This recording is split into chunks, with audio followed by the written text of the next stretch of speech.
Neft-qaz sənayesinin sabahı Yeni Üfüqlər 1-ci forumunda hər birinizi salamlayıram, xoş gəlmişsiniz. Neft-qaz sənayesi uzun illərdir iqtisadiyyatın lokomotivi olmuşdur. Bugün də bu sahənin gələcəyinə, yeni üfüqlərə nəzər salacağıq. Forumumuzun əsas məqsədi sənayedə baş verən trendləri, innovasiyaları, alternativ enerji mənbələri ilə inteqrasiyanı və bu prosesdə regionumuzun rolunu müzakirə edəcəyik. Açılış sözü üçün ilk olaraq Siyəzən rayon İcra Hakimiyyəti başçısının müavini Akşin Ağayevi dəvət edirik.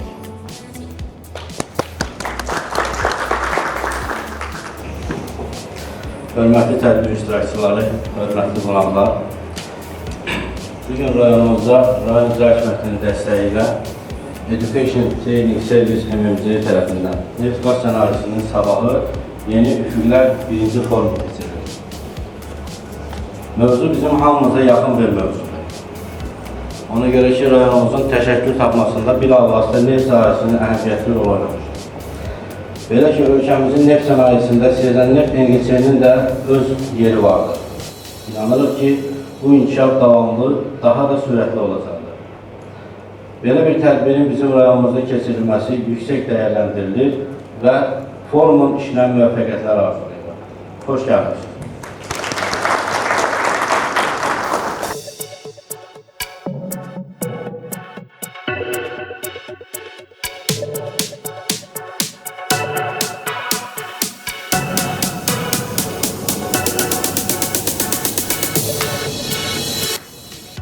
İndi isə sözü Education Training Service'in direktoru Dr. Elvin Əhmədova veririk.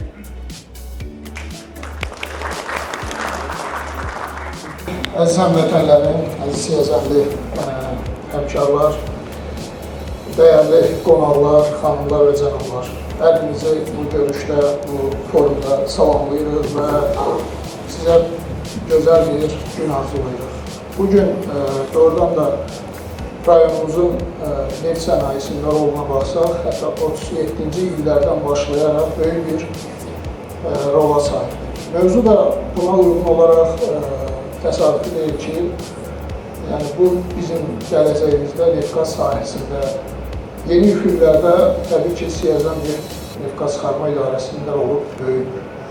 Bu baxımdan həm Education Training Service, həm də rayon icra nümayəndələrinin təşkilatçılığı ilə belə bir təşəbbüsə imza atdıq bugün. Mən bütün forum iştirakçılarına uğurlar arzulayıram və onları bir daha burada salamlayıram. Çox gözəl bir gün inşallah keçirəcəyik. Hər birimizə bundan sonraki ölkəmizin fəaliyyəti üçün lazımlı olan, dəyərli olan yeni üfüqlərə imza atan tədbirlərdə iştirak etməyə çağırıram və bu çağırış əslində bir rayon sakini kimi mən bu çağırışı edirəm. Çünki bilirəm ki, rayon, mən də bu Siyəzən neft, nə vaxtsa Siyəzən neftdə çalışmışam, Siyəzən neftin həmkarı olmuşam. Və bu rolu öz üzərimə almaqda da bugün çox böyük qürur hissi keçirdirəm. Çox sağ olun, təşəkkür edirəm ki, gəlmişsiniz. İnşallah gözəl bir gün keçirəcəyik. Sağ olun.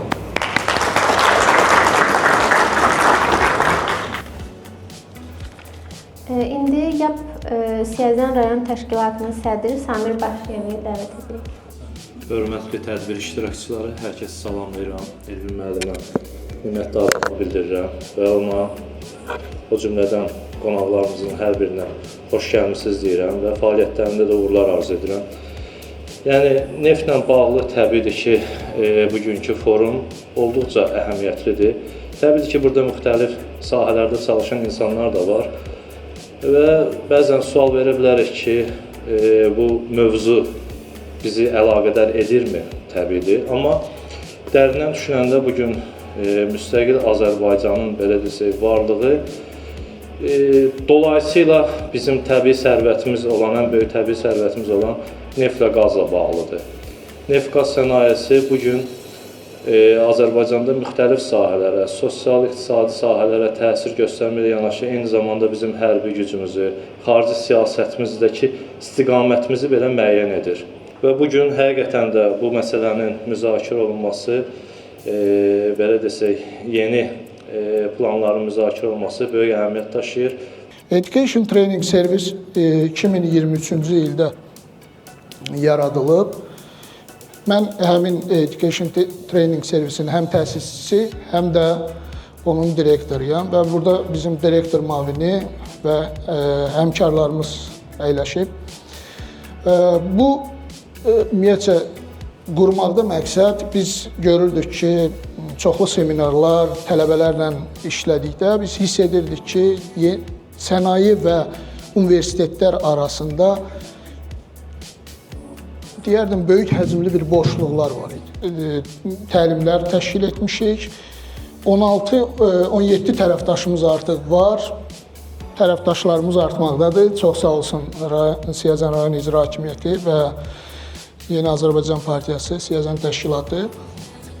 Bəli, biz çalışırıq ki, bütün qazandığımız nailiyyətlər və bilikləri öz həmkarlarımız, tərəfdaşlarımızla bölüşək. Bu bizim təlimçilərdir. Bunların arasında beynəlxalq təlimçilər, xaricdən təşrif buyurulan təlimçilər, burada əyləşən təlimçilərimiz də var, spikerlərin arasında da var. Mən özüm də bir çox hallarda bu Education Training Service'də təlimlər keçirəm, mentorluq proqramı aparıram və s. Yəni, peşəkar komandadır, bəziləri beynəlxalq təcrübəyə malikdir, bəziləri yerli təşkilatlarda və beynəlxalq şirkətlərdə, Azərbaycanda işləyən beynəlxalq şirkətlərdə çalışır. Bu siyahını çoxaltmaq olar, bu ən çox fəaliyyət göstərən həmkarlarımızdır. Baxın, burada nümunə üçün qeyd etmişəm. Artıq bütün dövlətlər və neft konqresləri və təşkilatları keçid edib bu prosesə, yəni PRMS sisteminə. Yeganə keçməyən Rusiya və SNG dövlətləridir və nədənsə bilmirəm, Hindistan da burada bu sıradadır. Deməli, 21-ci əsr neft-qaz sənayesinin perspektivləri və riskləri mövzusunda çıxış eləyəcəm. Mən Ramin Quliyev, Azərbaycanın ilk özəl neft-qaz şirkəti olan CL Şirkətlər Qrupunun əməliyyatlar üzrə meneceriyəm. Uzun müddət SOCAR-da çalışmışam, hal-hazırda CL şirkətində çalışıram. 2024-cü il və yaxud da bugün 25-ci ili nəzərə alsaq, təxminən 2067-ci ildə ümumilikdə dünyada bugünkü verilən statistik rəqəmlərə görə neft tükənəcəkdir. Yəni, sizlərin bayaq verdiyim sualınıza cavab olaraq övladlarınızın oxuması üçün, yaxınlarınızın oxuması üçün bu rəqəm bizə deyir ki, 43 ildən sonra 2067-ci ildə neft sənayesi tükənəcək, dünyada belə deyək də neft qalmayacaq. Yəni, Rusiya dünyada ehtiyatlarına görə ilk ən böyük dövlətlərdən biri olan 21 ilə Rusiyanın bugünkü templə nefti tükənəcək. Braziliya, Petronas dünyanın ən böyük neft şirkətlərindən biridir, 13 ilə nefti tükənəcək. Meksika, 14 ilə nefti tükənəcək. Norveç, belə deyək də, dünyanın cənnəti adlanan bir dövlətdir. Bugün üçün 6 ilə Norveçin nefti tükənəcək. Angola, Afrikanın ən böyük ehtiyatlarına sahib olan dövlətdir. O 20 ilə tükənəcək.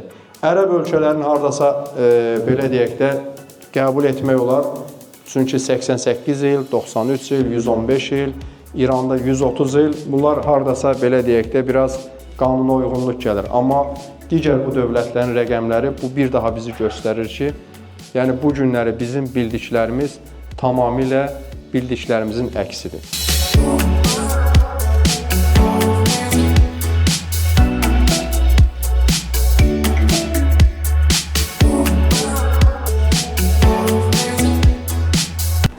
Mən ilk növbədə özümü təqdim edeyim. Mənim adım Fərruh Məmmədov. Mən Global Education Recruitment Businesses qrupunun rəhbəri və eləcə təsisçiyəm. Bundan da əlavə mən BP şirkətinin əməkdaşıyam və hal-hazırda orada da fəaliyyət göstərirəm. Mənim mövzum enerji sektoru üzrə mütəxəssis resurslarıdır və biz sizlə bir balaca interaktiv bunu həyata keçirmək fikrim var. Bizdə ən böyük problem, yəni bu akademik biliklərdən sənaye biliyinə, yəni sənaye inteqrasiyası yoxdur. Yəni tamamilə olaraq biz bunun üzərindən danışacağıq. Ən böyük problemimiz olur. Mən bu günlərim şirkət olaraq çalışıram ki, dünyada baş verən neft, qaz böyük layihələr var. Həmin layihələrə kadrları inteqrasiya edir. Haradan başlamalıyıq? Təbii ki, biz ki, məktəblərdən başlamalıyıq ki, adam düzgün seçim edilməsin. Yəni 15 dənə seçimdən hansına düşərəndən deyil də, adamın məqsəd formalaşmalı, adamın məqsədləri olmalı. Bizim mentalist proqramlarında müəyyən məqsədlər qoyulur. O məqsədə çatmaq üçün yollar qoyulur. Və o yollar məhz başlayır bizim məktəblərdə, universitetində, daha sonra iş həyatında. Mən sizə təşəkkür edirəm. Yəni, mövzu çoxdur, mən sizə yormaq istəmirəm. Minnətdaram səbirlə dinlədiyinizə görə. Çox sağ olun. Çox sağ olun Fərux müəllim. Fərux müəllimlə biz demək olar ki, hər yerdə bu təlim və elmi fəaliyyətlərdə həmişə bir-birdən həmkar olmuşuq. Həmişə öz dəstəyini göstərib. Bu gün də burada belə bir gözəl bir çıxış elədi. Çox sağ olun.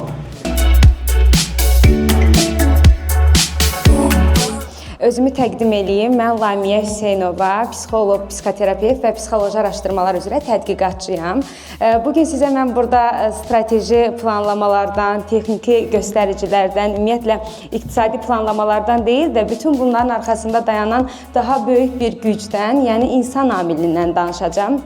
Hansı ki, insanın bu sistemdə rolu nədir, nələr qatır bura, psixoloji rifah bu sahə üçün niyə bu qədər önəmlidir, bütün bunlara toxunacağam.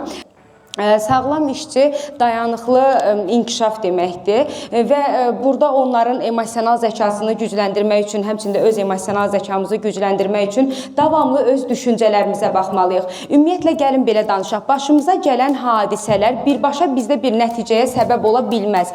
Yəni, bizim davranışlarımızı formalaşdıran şey bizim başımıza gələn hadisələrdən daha çox həmin hadisələrə yüklədiyimiz mənadır. Məsələn, bir hadisə yaşanarkən onun sizdə yaratdığı düşüncə qəlibləri, sizin o hadisələrə yüklədiyiniz mənalar müəyyən hisslərin yaranmağına, bu hisslər isə öz növbəsində müəyyən davranışların yaranmağına səbəb olacaqdır. Hansı ki, bu da ən sonda seçim olaraq, qərar olaraq özünü göstərir. Dolayısıyla seçimlərin, qərarların çox yaxşı olmağını istəyiriksə, ilk edəcəyimiz şey öz düşüncələrimizin üzərində çoxlu işləməkdir.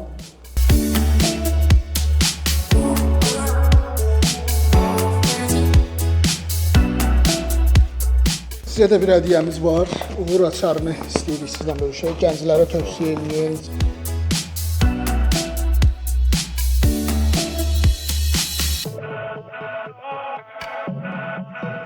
Burada bir həmkarım əyləşib. İstəyirəm onu dəvət edeyim. Siyəzəndə Nefqaz Çıxarma İdarəsinin rəisi Rauf Alməmmədov.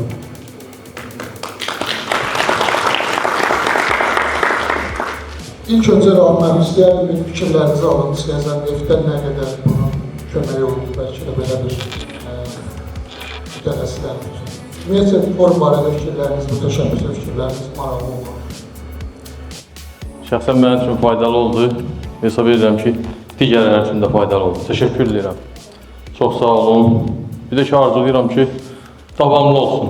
İnşallah, yəni ki, gələcəkdə də görüşək sizlə. Müvəffəqiyyətlər arzulayıram. Sağ olun, salamat olun. Bayaq biz danışdıq sistemlərdən. Bəli, sistemlərin dəyişikliyi biz transformasiya etmişik. Burada Rauf müəllimin həmkarlarının da təbii ki rolu var. Ideoloji xidmətin burada rolu var. Və bu təlimat və xarakterli bir kitabımızı istəyirəm. Əhməd Salmanovla bizim dəyərli professorla bir yerdə çap elədiyimiz həmin o kitabı istəyirəm başlayayım. Bir də Uğur Açarını tövsiyə eləyərsiniz gənclərə. Sağ olun. Sağ olun. Rayonda təşkilatına, rayonda başçısına minnətdarlığımı bildirin. Akşam şəxsən sizə böyük təşəkkür minnətdarlığımızı bildiririk. Samir müəllimə təşəkkür edirik. Aktiv fəaliyyətinə və bu məsələyə dəstəkləyirlər. Dəyərli izləyicilər, çox sağ olun, minnətdaram ki, belə bir təşəbbüslə bizə qoşuldunuz, belə bir xeyirli təşəbbüslə iştirak etdiniz, var olasınız. Digər həmkarlarımız, yazanlar və dərin təşəkkür edirik. Çox sağ olun, var olun. Sağ olun.